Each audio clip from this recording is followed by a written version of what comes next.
بسم اللہ الرحمن الرحیم۔ السلام علیکم ورحمۃ اللہ وبرکاتہ۔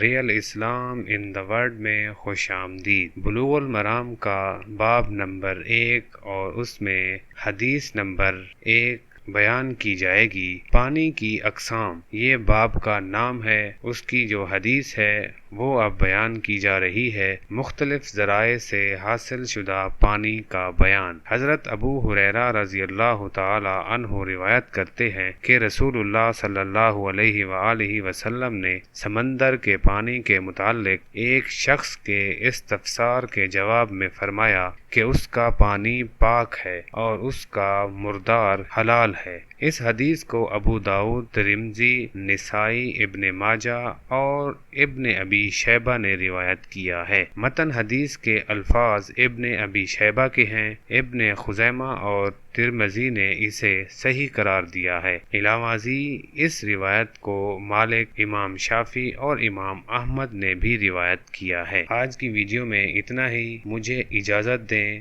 اپنا اور اس چینل کا خیال رکھیں۔ اللہ حافظ۔